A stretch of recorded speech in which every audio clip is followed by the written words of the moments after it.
Merci Seigneur. Amen. Très chers auditeurs, que le Seigneur vous bénisse et que la main puissante de notre Seigneur se repose sur votre vie, que sa bénédiction, sa gloire, et de même affecte votre vie ce soir dans le nom de Jésus. Ce soir, nous vous saluons pleinement dans le nom de Jésus et vous êtes à l'espace de la mission mondiale évangélico, qui est un espace d'enseignement biblique. Et encore, ce soir, nous sommes à notre rendez-vous et vous êtes avec votre serviteur, le missionnaire évangéliste Aristide. Ce soir, nous allons débuter notre émission.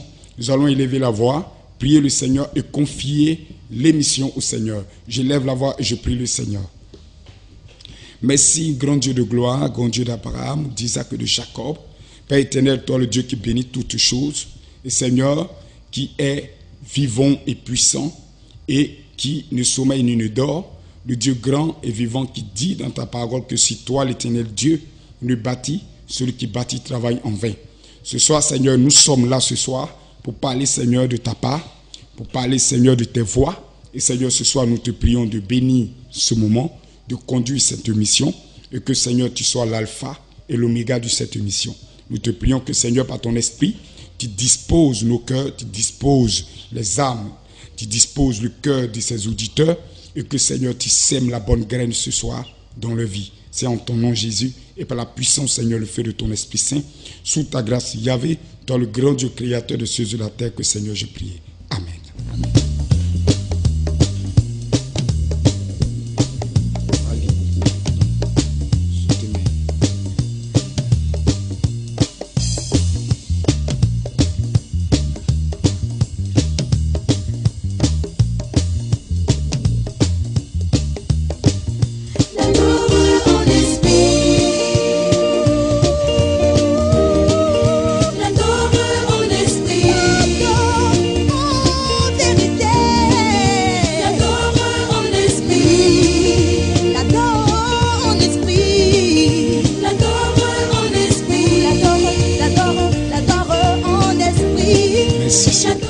Amen, que le Seigneur vous bénisse et que la main puissante du Seigneur se repose sur votre vie. Amen. Ce soir, j'ai un message de même pour une cité et de même pour toute une personne. Amen. Ce soir, je voudrais partager ce message avec vous. Amen. Et nous allons de même ce soir entrer dans notre message. Nous allons prendre nos Bibles dans le livre de Daniel, le chapitre 3. Daniel, le chapitre 3. Voilà. Nous allons lire là quelques versets dans le chapitre 3 concernant notre message. Nous allons lire ce soir Daniel chapitre 3. Nous allons lire le premier verset au verset 2 d'abord. Écoutons la parole du Seigneur. Okay. J'ai la parole du Seigneur. Le roi Nebuchadnezzar fit une statue d'or, haute de 60 coudées et large de 6 coudées. Il la dressa dans la vallée de Dura, dans la province de Babylone. Au verset 2. Le roi Nebuchadnezzar fit convoquer les satrates, les intendants et les gouverneurs, les grands juges, les trésoriers, les jurys consultes, les juges et tous les magistrats des provinces pour qu'ils se rendent à la dédicace de la statue qu'avait élevée le roi Nebuchadnezzar. Amen. Amen. Nous allons lire également le verset 4 au verset 6. Ok. Verset 4. Un errant. Donc, d'abord, je reviens. Voilà. La Bible nous dit que le roi Nebuchadnezzar, voilà, fit une statue d'or, haute de taille, voilà, et de large, et de largeur vraiment très grande. Une grande statue de 6 coudées. Et il la dressa dans la ville. Vous voyez? Et le constat que nous pouvons faire, c'est que cette statue était dressée dans la vallée de Dura, dans la province de Babylone. Amen. Retenons cela que Babylone, voilà, est la patrie qui a refusé, qui a rejeté Dieu. Et Jérusalem, la patrie qui a accepté Dieu. Amen. Amen. Voilà. Et la Bible dit que le roi Nebuchadnezzar fit une statue d'or. Amen. Amen. Voilà. C'est le roi qui fit cette statue. Amen. Allons-y. Ok, au verset 4. Un héros cria à haute voix. voici ce qu'on vous ordonne, peuple, nation, hommes de toute langue. Au verset 5, au moment où vous entendrez le son, tar, de la sombus, du staphérin, de la communis et de toutes sortes d'instruments de musique, vous vous prosternerez et vous adorerez la statue d'or qu'a élevée le roi Nebuchadnezzar. Au verset 6. Quiconque ne se prosternera pas et n'adorera pas sera jeté à l'instant même au milieu d'une fournaise ardente. Au verset 7. C'est pourquoi, au moment où tous les peuples entendirent le son de la trompette, du chalumeau et de la guitare, de la sambuc, du stapterion et de toutes sortes d'instruments de musique, tous les peuples, les nations, les hommes et de toutes les langues se prosternèrent et adoraient la statue d'or qu'avait élevée le roi Nebuchadnezzar. Au verset 8. C'est bon. Amen. Que le Seigneur vous bénisse et que la main puissante du Seigneur soit sur votre vie. Amen. Amen. Ce soir, nous voyons comme dans les Écritures, la Bible nous dit que le roi Nebuchadnezzar fit une statue. Amen. Une statue d'or, voilà, haute de 60 coudées de large et de 6 coudées, et il dressa dans la vallée de Dura, dans la province de Babylone. Amen. Et la Bible que le roi Nebuchadnezzar a convoqué également, vous allez voir, convoqué tous les gouverneurs, tous les hommes influents du pays, voilà, et de même de toutes les provinces aux alentours. Amen. Donc il a fait appel, je peux dire, aux personnes influentes, aux gouverneurs, aux ministres, aux personnes bien placées dans le pays. Alléluia. Amen. Alors comprenez que c'est ainsi que le diable a des rois, le diable a des personnes sur qui il s'appuie également, afin de pouvoir établir le système de l'idolâtrie. Ce soir, nous sommes là pour parler alors du rejet du système de l'idolâtrie. Alléluia. Amen. Et ce soir, nous allons parler du rejet de l'idolâtrie. Alléluia. Amen. Parce que face à l'idolâtrie, alors se trouve là face à l'idolâtrie se trouve le diable, les démons et l'adoration du diable. Mais contrairement à l'idolâtrie se trouve l'adoration vraie de Dieu qui se fait en esprit, en vérité. Comprenons que par l'idolâtrie, le diable veut qu'on se prosterne devant lui. Par l'idolâtrie, le diable veut nous amener à se prosterner devant lui, devant sa face, s'incliner face à sa volonté. Le diable veut qu'on ait une inclinaison à sa voix. Amen. Amen. Et de même, comprenez que par l'idolâtrie, nous entendons le mot idole. Amen. Et l'idole, c'est en fait comme l'idole, lorsqu'on parle d'idole, c'est comme une représentation, une pierre taillée, quelque chose qu'on taille qui est en relief, de même qui est dédié à l'adoration d'une divinité.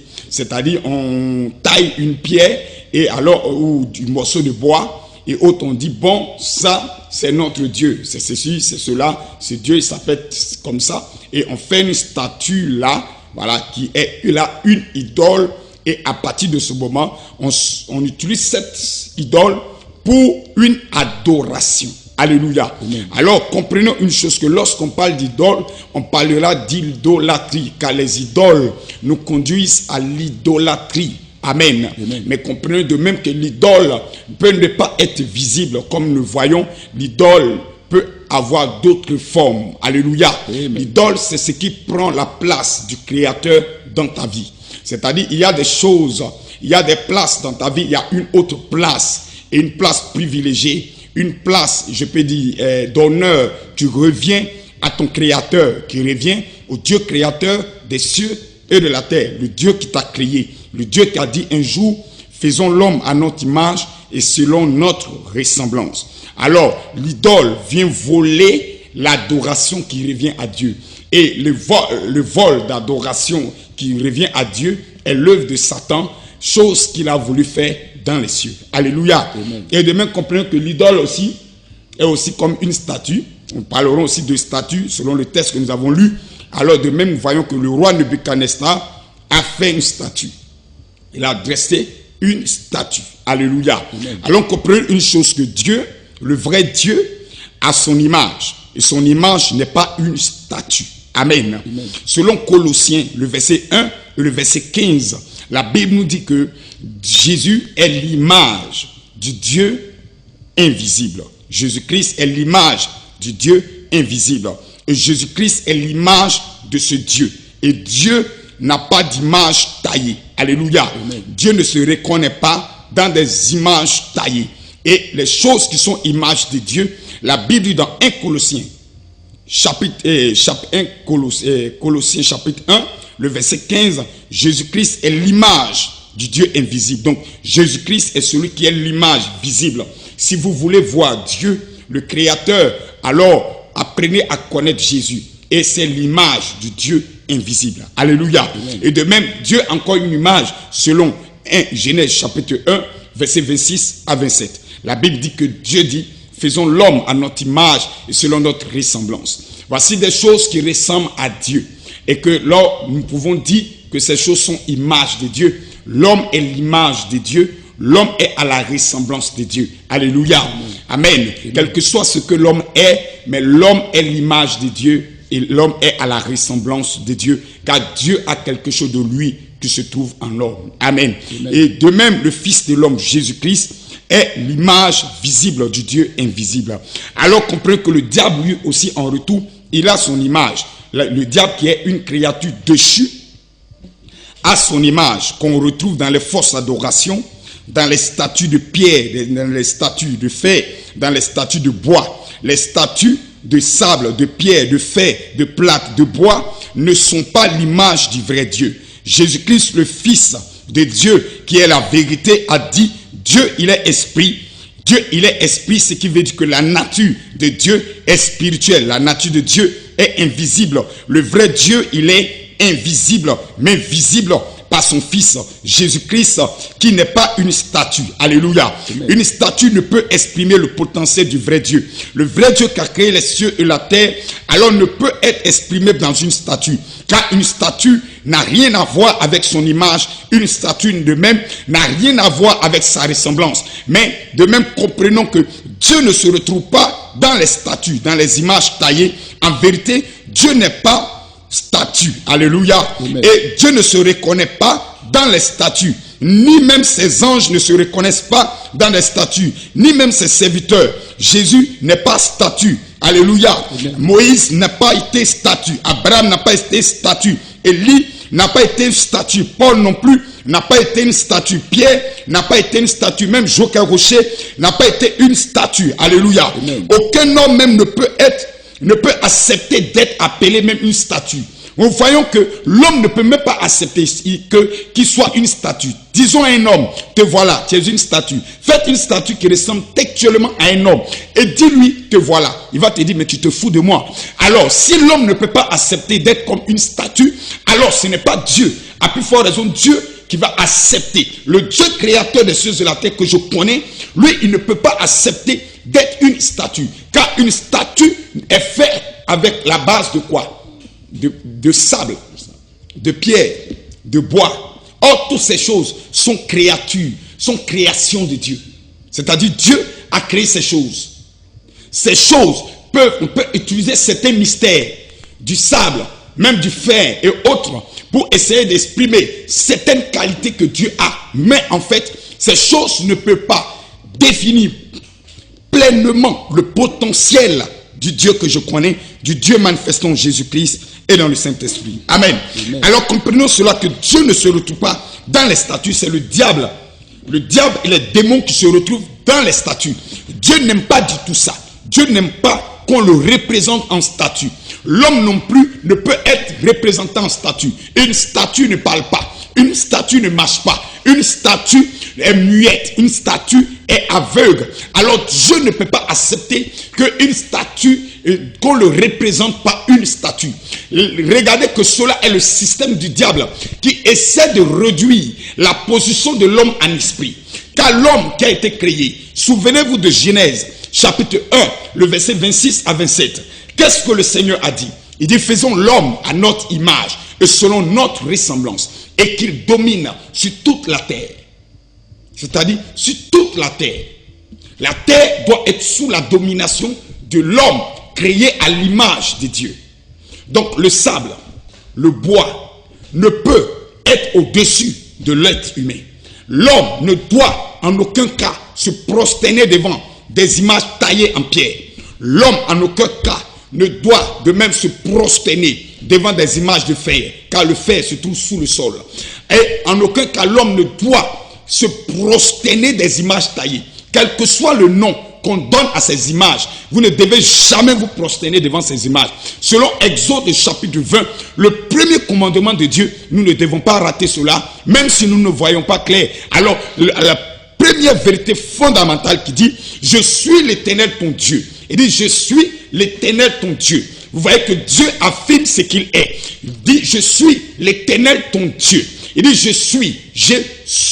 Je suis au temps présent. Une statue aujourd'hui peut être, mais demain elle peut ne plus être.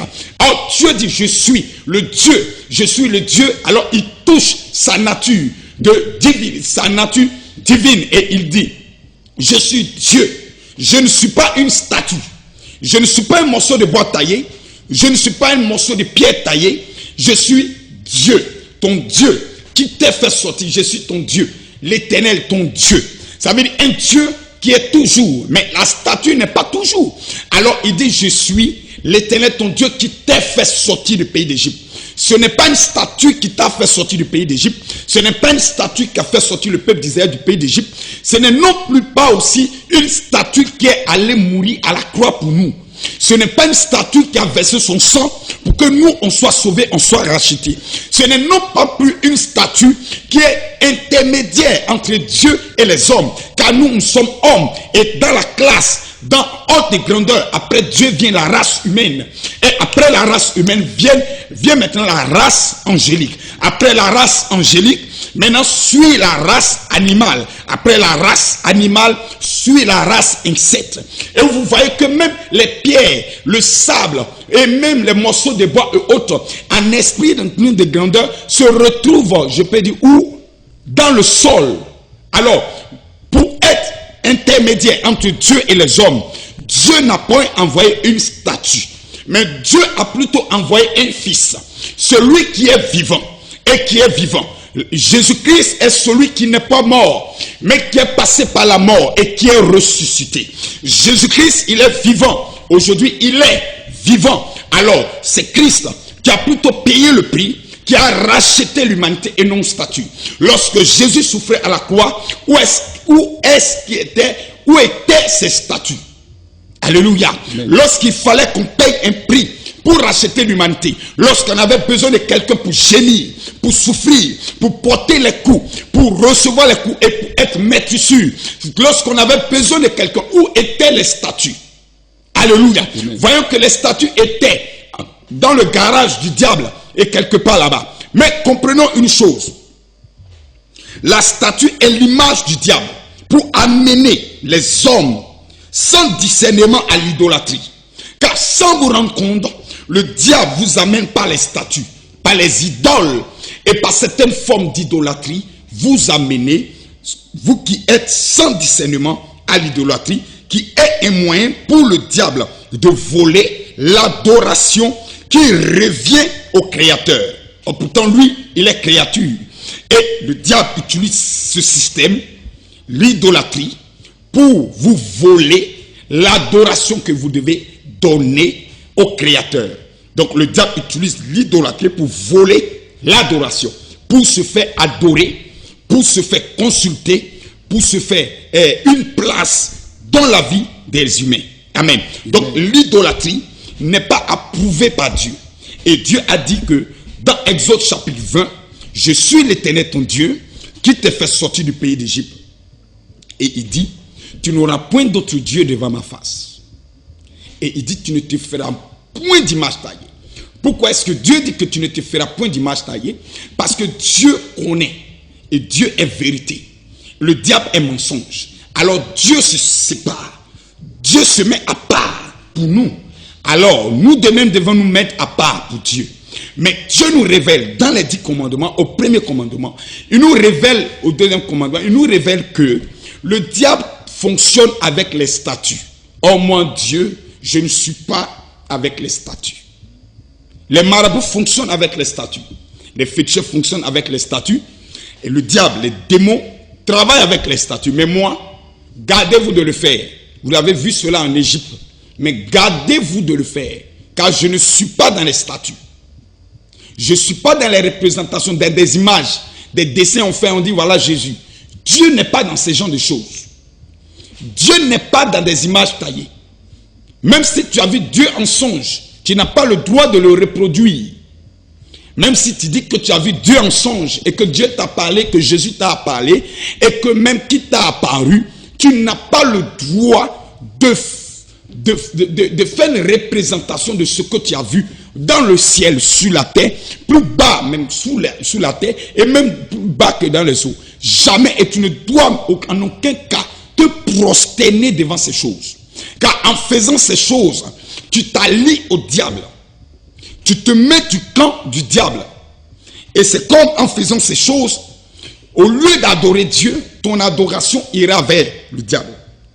Alléluia. L'idole est la figure, la statue représentant une divinité qui fait l'objet aussi d'une adoration. Car l'idolâtrie est un système établi par Satan qui se fait adorer. Satan veut se faire adorer. Donc, pas l'idolâtrie, pas cet système d'idolâtrie. Alors, parlons d'idole. Lorsqu'on parle d'idole, il n'y a pas seulement que d'images taillées. Il y a certaines choses qui peuvent voler la place de ton créateur dans ta vie. Ces choses deviennent pour toi une idole. Ces choses que tu adores plus que Dieu. Ces choses que tu aimes plus que Dieu. Ces choses que même tu apportes la louange à certaines choses qui n'est pas de Dieu. Alors voyons que ces choses deviennent pour toi une idole. Alléluia. Amen. Certaines choses peuvent devenir pour toi des idoles. Aujourd'hui, l'huile d'onction est devenue pour certains une idole. Or, l'huile d'onction est biblique. Mais certains ont fait de ça maintenant une idole. C'est-à-dire, leurs foi sont tournées vers l'huile d'onction. Ces personnes ont un problème. Sont en train d'aller dans l'idolâtrie. Dans cette histoire d'eau bénie, huile d'onction. Ne faites pas attention, votre foi sera détournée du vrai Dieu, créateur des cieux et de la terre, manifesté en Jésus-Christ et dans le Saint-Esprit. Donc il y a des choses comme ça qui vont vous voler, qui vont voler certaines choses à vous et aussi à Dieu. Or, si le diable réussit à vous voler l'adoration, la part de bénédiction qui vous revient en tant qu'adorateur, vous n'aurez pas. Amen. Amen. Vous n'aurez pas cela. Dans l'idolâtrie, Satan n'est pas obligé de te dire que oui, c'est moi, Satan. Il te dit c'est Dieu. Et on vous dit tout ça, c'est même Dieu. Oui, on dit c'est Dieu. On dit c'est Dieu qui est là. Dieu n'a jamais été statue. Le vrai Dieu créateur de cieux et la terre. Le diable peut accepter d'être une statue. Oui, les démons ils peuvent accepter d'être une statue. Mais Jésus-Christ jamais ne peut accepter d'être une statue. Nous avons lu tout à l'heure. Et dans le chapitre 3, il y a encore d'autres versets qui nous montrent que même Abednego, Meshach et l'autre, Shadrach, ils ont dit non, mais dis donc, nous, notre Dieu n'est pas une statue. Qu'est-ce qu'on se fout de notre gueule ou bien quoi? Qu'est-ce qui se passe là? C'est quoi ça? C'est qu'elle a fait des statues. Il dit, vous devez, et là vous devez comprendre que vous devez rejeter l'idolâtrie pour avancer en esprit avec Dieu, le vrai Dieu. Pour accomplir la sanctification, afin d'être du côté du vrai Dieu. L'idolâtrie a plusieurs formes qui sont souvent difficiles même à repérer. Mais avec l'enseignement des grandeurs spirituelles des grands missionnaires, nous pouvons les repérer. Amen. Amen. C'est pourquoi nous devons comprendre une chose. Le système de l'idolâtrie établit le diable sur votre vie. Lorsque vous mettez dans ces choses, quel que soit le nom qu'on donne à la statue, dites-vous que Dieu n'a rien à voir avec ça. C'est une vérité que nous devons comprendre. Vous voyez, la première vérité fondamentale, c'est le rejet de l'idolâtrie. Selon Hébreux chapitre 6, selon les enseignements reçus par notre grand missionnaire Joker Rocher. Il nous enseigne afin qu'on puisse repérer, faites beaucoup attention. Parce qu'aujourd'hui, beaucoup de personnes préfèrent mieux ne pas commettre l'adultère et aller se mettre en bas des statues. Et dire oui, je ne commets pas l'adultère. Mais tu te procèdes devant une statue, c'est un problème en esprit. Tu es en train de vendre ton âme. Et en le faisant, le diable devient ton maître. Tu te mets du côté du diable. Le diable devient là ton maître. Le système de l'idolâtrie même entre dans nos traditions. entend beaucoup de choses, car le diable a su infiltrer nos traditions et même la société, dans la musique, dans tous les domaines également de notre vie. Il a su infiltrer. C'est pourquoi, regardez, lorsque vous lisez bien, lisons bien, vous allez voir au verset, dans le Daniel chapitre 3, regardons bien quelque chose, au verset 3. La Bible dit alors, les satrapes c'est qui? Ce sont les gouverneurs au temps des pestes. Les intendants et les gouverneurs, les grands juges, les trésoriers, les jurys consultes, les juges et les magistrats des provinces s'assemblèrent. Regardez très bien. Vous voyez que toutes ces personnes, même les trésoriers, toutes ces personnes-là sont bien placées dans la société. Et vous verrez que ces personnes sont souvent infiltrées dans l'idolâtrie. Parce qu'il y a des systèmes, ça veut dire que ces personnes sont pour. Ces personnes sont pour l'adoration de la statue. Ces personnes sont pour. Même des chefs religieux. Même des chefs religieux. Même des serviteurs de Dieu corrompus par la puissance de Satan plongent aujourd'hui dans l'idolâtrie. C'est pourquoi nous devons faire beaucoup attention à l'idolâtrie. Car l'idolâtrie détruit notre relation avec Dieu. L'idolâtrie met fin à notre relation avec Dieu. L'idolâtrie nous révolte contre Dieu. L'idolâtrie nous amène à insulter Dieu. Car Ésaïe parle de l'idole qui incite la colère de Dieu. Ésaïe parle de l'idole qui incite la colère de Dieu. Alors comprenez que l'idolâtrie est ce qui va faire que Dieu va se fâcher contre vous. L'idolâtrie va faire que Dieu va retirer sa main de vous. L'idolâtrie va faire que vous ne serez pas géré par Dieu.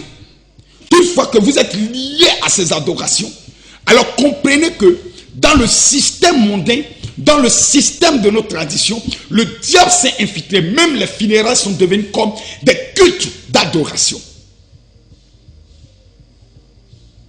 Nous n'en profitons pas des funérailles de même pour de même exposer la vérité de la résurrection et de la vie en Jésus-Christ.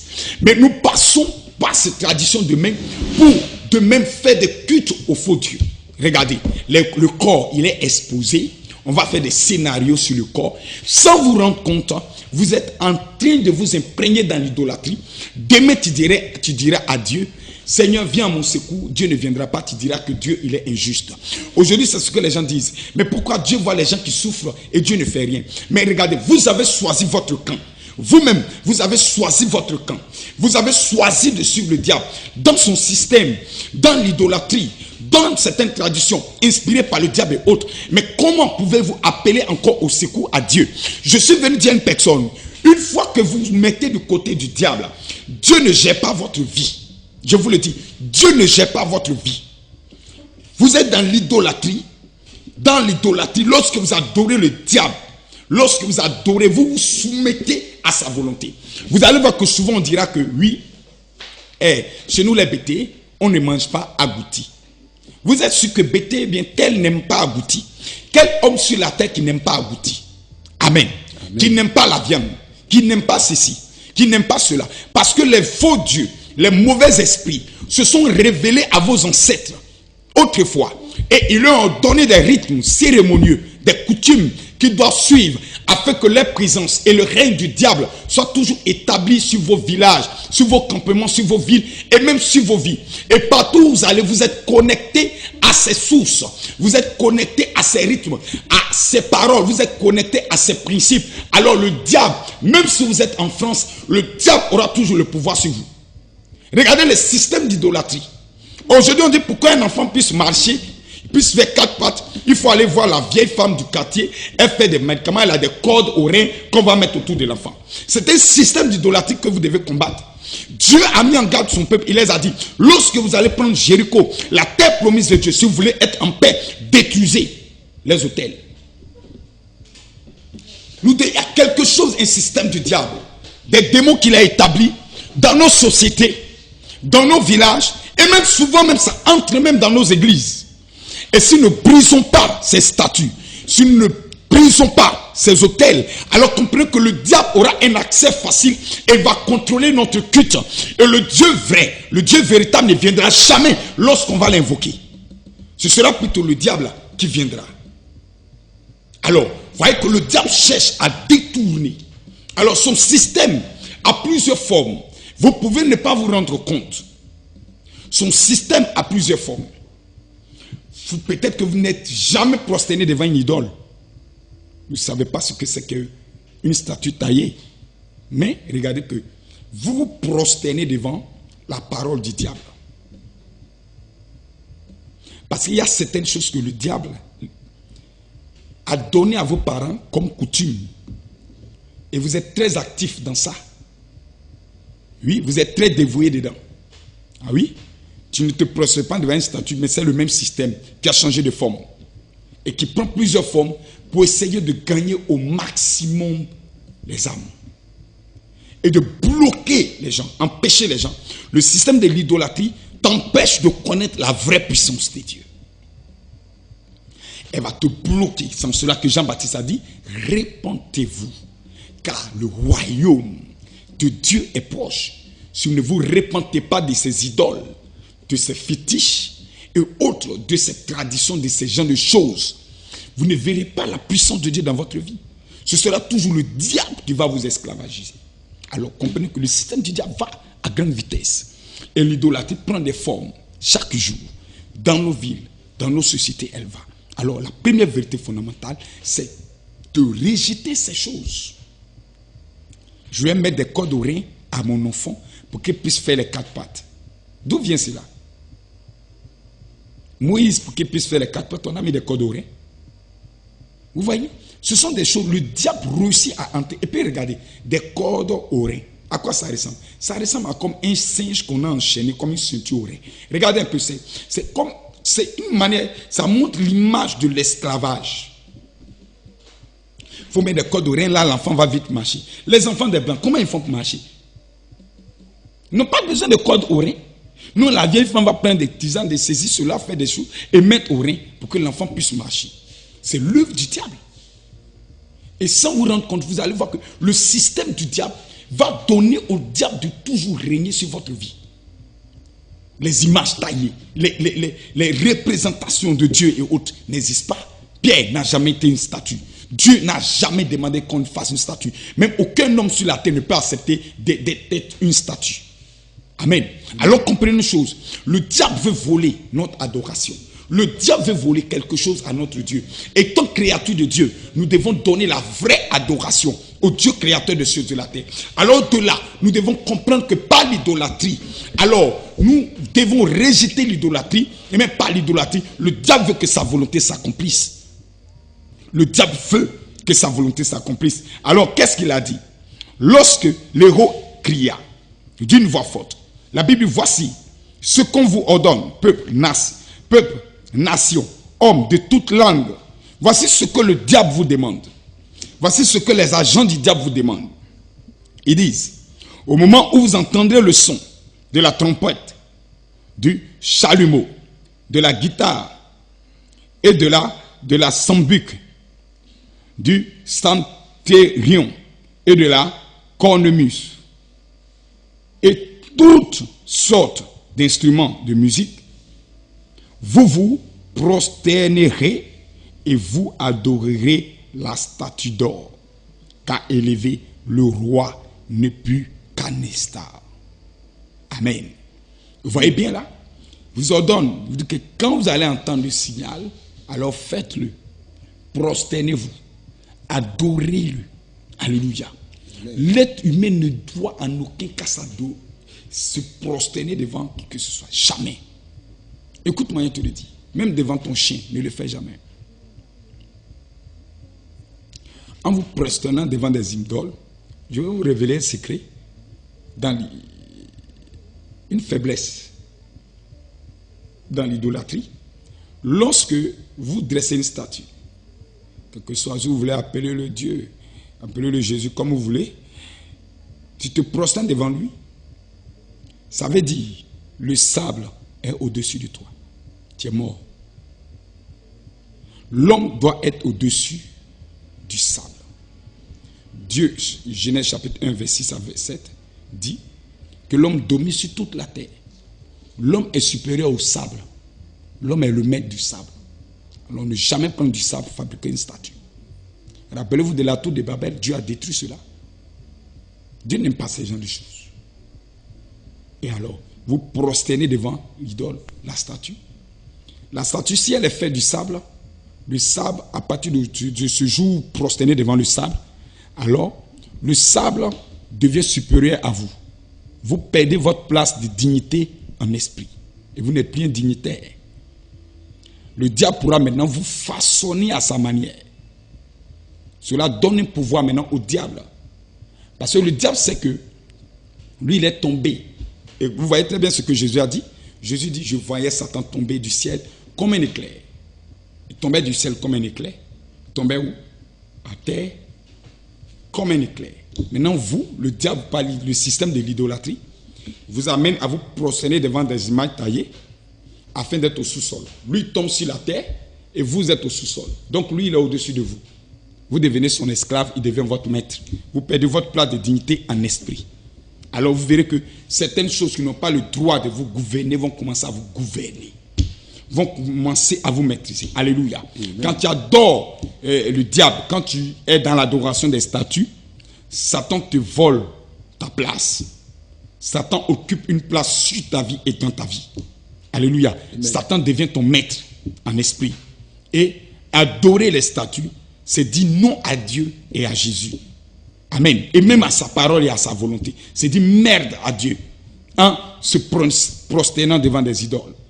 C'est s'exposer même au jugement du vrai Dieu. Tu t'exposes au jugement du vrai Dieu. Alléluia. Amen. Alors comprenons une chose. Qu'est-ce que Dieu veut? Voyons là, l'histoire nous raconte que là, les compagnons de Daniel, nous voyons là, Meshach, Abed-Nego et Shadrach, qui ont refusé de se prosterner devant une statue. Parce qu'ils connaissaient la nature du Dieu vrai. Et ils ne pouvaient jamais se prosterner devant une statue. Ils étaient prêts jusqu'à aller même à la mort. Jamais ne devaient se prosterner devant le système du diable. Et voyons, ces gens de personnes que Dieu cherche. Des personnes comme Shadrach, comme Meshach et comme Abed-Nego. Des personnes, ces gens de personnes que Dieu cherche sont des personnes prêtes à ne jamais fléchir les genoux. Des personnes qui peuvent jamais fléchir les genoux devant une statue pour honorer le diable. Jamais. Ils ne peuvent accepter de s'incliner. Jamais. Ces personnes ne peuvent incliner leur âme à la volonté du diable et même au système du diable, même au système du monde. Alléluia. Amen. Comprenons que Dieu cherche une race de personnes prêtes à accomplir ce qu'on appelle le sacrifice, de refuser l'idolâtrie, le système du diable et des démons. Une personne que Dieu cherche qui peut de même refuser de se prosterner face à la volonté de Dieu, face au plan et face à la volonté du diable, face au plan du diable. Une personne qui peut refuser les statuts, les décisions du diable, les fétiches, les traditions inspirées par le diable et même l'idolâtrie. Une personne qui peut refuser les féticheurs, les marabouts. Dieu cherche ces gens de personnes. Je suis venu dire à une personne, on te dira oui, non, si tu n'as pas fait ceci, cela, ce sera chaud sur toi. Parce que c'est la seule voie de réussite pour certains. Je suis venu te dire, Meshach, Abed-Nego et Shadrach, eux, on les a dit, si vous ne vous prosternez pas devant la statue, on va vous jeter dans le feu. Oh. Ils ont dit, ah. Donc si on ne se prosterne pas devant la statue, on va nous jeter dans le feu, dans la fournaise, chauffer 7 fois. Ils ont dit au roi, tu nous parles de quoi? Tu vas nous jeter dans le feu parce qu'on refuse de se mettre devant une statue. Okay? Nous, on a un Dieu qui peut nous délivrer de la fournaise. On a un Dieu qui peut nous délivrer du feu. On a un Dieu qui peut nous délivrer de nos souffrances. On a un Dieu qui peut nous délivrer lorsque nous serons malades. Lorsque nous allons traverser les persécutions, la tribulation, lorsque nous allons traverser des moments difficiles qui seront semblables à du feu, comme à une fournaise chauffée, cette fois, nous on croit une chose. Nous, les gens de cette race, qui refusons de nous prosterner devant la statue, devant les principes, devant les règles, devant les traditions, devant le système du diable, nous on a un Dieu qui peut nous sauver. Quand on aura des problèmes, des difficultés dans notre vie, on a un Dieu qui répond aux prières, qui n'est pas une statue, qui est plus qu'une statue. Selon Jean, le chapitre 4, le Seigneur l'a révélé pour dire, Dieu est esprit. Il faut que ceux qui l'adorent en esprit et en vérité. Alléluia. Amen. Dans l'adoration en vérité, les 7 vérités fondamentales. La première vérité fondamentale, elle nous enseigne le rejet de l'idolâtrie, le rejet des images taillées, le rejet des fétiches, le rejet de l'idolâtrie. Alléluia. Amen. Et nous, qui avons un Dieu qui n'est pas une statue, il peut nous délivrer. Amen. De l'emprise du diable. Il peut nous délivrer de la souffrance. Il peut nous délivrer de la persécution. Il peut nous délivrer du feu. Alléluia. Amen. Comme notre feu. La Bible dit que ton Dieu est un feu dévorant. Le feu où tu vas nous mettre, c'est l'image de notre Dieu. Alors il le jette. Les 3 compagnons de Daniel dans le feu. Croyant les punir. Alléluia. Amen. Accepte de mourir. Accepte de souffrir pour une bonne cause. Mais jamais ne te prosterne devant une statue, une idole, ni devant le diable. Refuse ses œuvres. Refuse ses solutions. Mais saisis les solutions de Dieu. Amen. Alléluia. Amen. Même si on te jette dans le feu, la fournaise ne va pas te tuer. Amen. La Bible, lorsqu'on les a jetés dans le feu, sans se rendre compte, le roi, tellement qu'il avait demandé qu'on chauffe la fournaise 7 fois. Ceux mêmes qui ont pris les 3 compagnons de Daniel pour les jeter dans la fournaise, eux-mêmes ont été brûlés. Oh? Tellement c'était chauffé. Mais on jette des personnes dans la fournaise et on n'entend rien. On n'entend pas des cris, ni des pleurs. Alléluia. Amen. Des vrais adorateurs ne meurent pas dans la souffrance. Amen. Dieu te sortira quelle que soit ta souffrance, quelle que soit ta situation. Crois au vrai Dieu. Garde ta foi, garde ta position dans l'adoration du vrai Dieu. Ne corromps jamais ta valeur. Jamais. Alors, on les jette dans le feu. Il n'y a pas de cris. Il n'y a pas de pleurs. Le roi se pose des questions. Mais qu'est-ce qui se passe? Mais on a jeté 3 personnes dans le feu. Mais qu'est-ce qui se passe? Ces personnes ne pleurent pas. Ces personnes ne crient pas. Quels sont ces gens de personnes qui ne pleurent pas lorsqu'ils sont dans le feu? Quels sont ces gens de personnes qui ne souffrent pas quand on les jette dans le feu? Quels sont ces gens de personnes qui refusent de se prosterner devant des images? Mais qu'on les prend, on les jette dans le feu et ces personnes ne meurent jamais. Je suis venu te dire, ce sont les vrais enfants de Dieu. Amen. Les vrais adorateurs de Dieu. Que le Père y cherche. Ceux qui ne se prosternent jamais devant le diable, qui font confiance à la puissance de Dieu par son esprit, ceux qui font confiance au pouvoir de Jésus, ceux qui font confiance au Saint-Esprit, ceux qui font confiance à Yahvé le Père, ceux qui font confiance à la droite ligne et au plan de Dieu, ceux-là ne meurent jamais au feu, ceux-là ne seront jamais consumés dans le feu de l'enfer. Le Seigneur a dit, même les portes de l'enfer ne pourront rien contre cette église. Je suis venu dire à une personne, alors saisis le vrai Dieu, refuse l'idolâtrie, alors rejette les bois taillés, les images taillées, quel que soit le nom, reviens à l'adoration vraie, sans image taillée, sans statue, adore ton Dieu en esprit et en vérité, cherche à connaître les principes du royaume, et alors le ciel sera ouvert du dessus de toi, tu marcheras et tu seras en paix, tu seras dans le bonheur. Alors même si il arrivait des moments de feu, des moments de preuve de feu, où on va te jeter dans le feu, où des personnes vont te rejeter, écoute-moi, le fait que tu sois un vrai adorateur de Dieu, regarde, la souffrance ne va pas te tuer. Jésus-Christ a été mis au tombeau. Le tombeau ne l'a pas retenu. Alors, étant un vrai enfant de Dieu, la mort n'aura pas de pouvoir sur ta vie. Amen. La puissance du diable ne pourra pas te maintenir dans l'échec, dans le malheur, dans l'instabilité, dans la stérilité, dans la pauvreté. Je dis très bien, il y a un Dieu qui délivre. Et ce Dieu qui délivre, qui a délivré le peuple d'Israël, lui, dans la captivité égyptienne. Je suis venu te dire, ce Dieu a la capacité de délivrer. Alors, lorsque le roi s'est approché, il regarde dans la fournaise, il ne voit plus 3 personnes. Lorsqu'il regarde dans la fournaise, il voit 4 personnes. Et alors, il pose la question aux gens pour dire, n'est-ce pas 3 personnes vraiment qu'on a jetées dans la fournaise? On dit oui, c'est vraiment 3 personnes. Mais il dit, mais comment se fait-il qu'il y a un parmi eux qui a le visage de fils de Dieu? Oh, Jesus. Amen. Amen. Alors, regarde très bien. Alors, qu'est-ce que le roi Nebuchadnezzar il a dit? Il ne faut jamais défier un vrai adorateur de Dieu. Sinon, il va te vaincre. Amen. Amen. Sinon, tu seras vaincu. Alors, lisons quelque chose. Qu'est-ce qu'il a dit, ce dernier Nebuchadnezzar? Il dit, si vous ne l'adorez pas, vous serez jeté à l'instant même au milieu d'une fournaise ardente.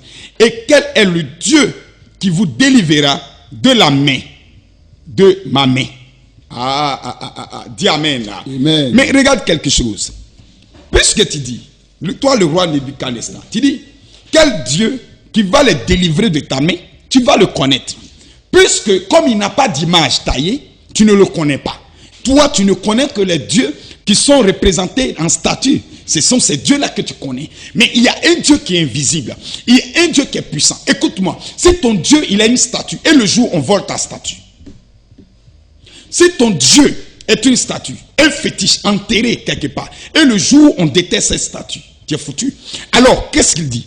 Alors, au verset 24, chapitre 3, Daniel, chapitre 3, verset 24, dit, alors le roi Nebuchadnezzar fut effrayé, se leva précipitamment et prit la parole et dit à ses conseillers, n'avons-nous pas jeté au milieu du feu 3 hommes liés?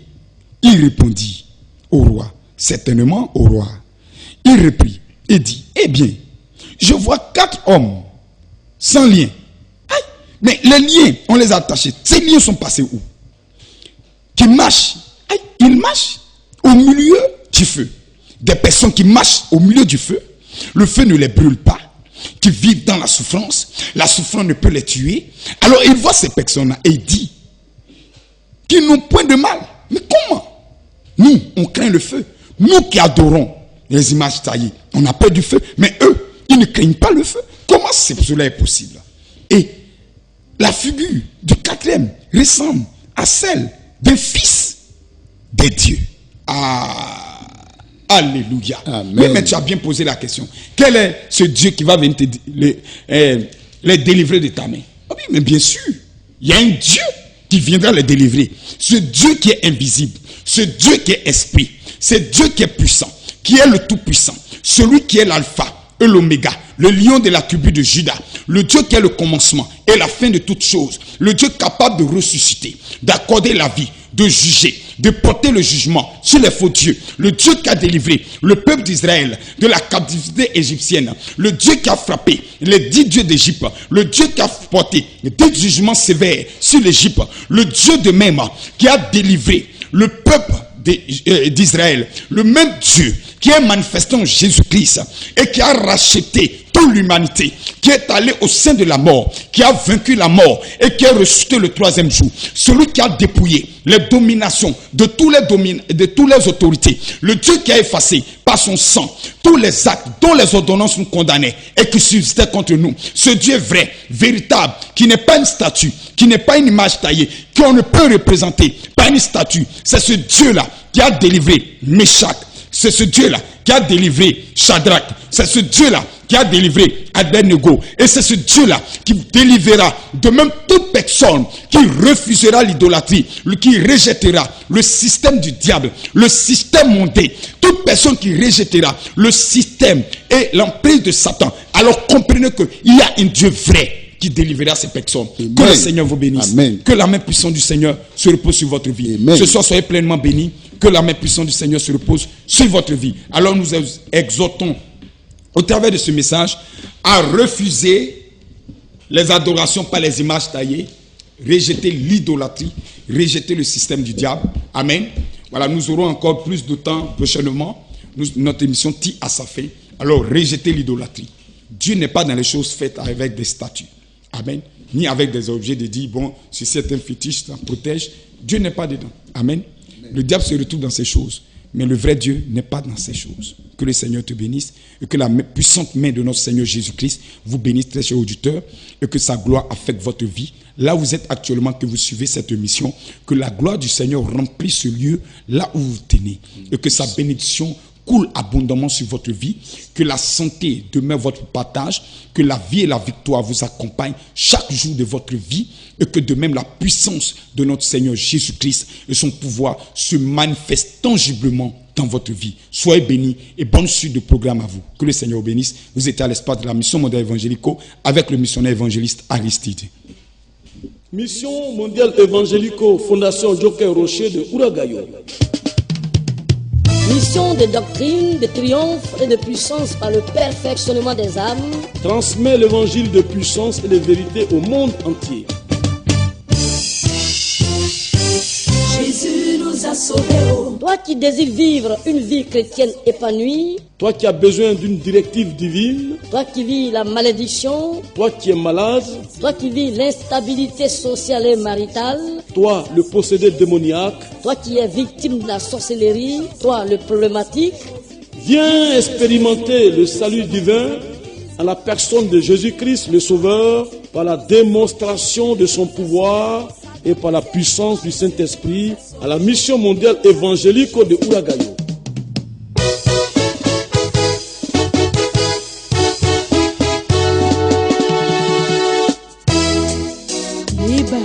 La mission mondiale évangélique de Ouragayo est située en face de la maison de Boli Bernard, dit Grand B. Programme de culte, mardi de 19h à 20h30, jeudi de 19h à 20h30, dimanche de 8h à 10h30. Émission à la radio communale de Ouragayo, c'est tous les lundis de 20h à 21h, émission d'évangélisation et de prière sur les sujets en direct. Et tous les jeudis de 15h à 16h, émission sur les enseignements bibliques. Pour plus d'informations, appelez le missionnaire évangéliste Aristide au 09 93 11 83 06 04 39 49.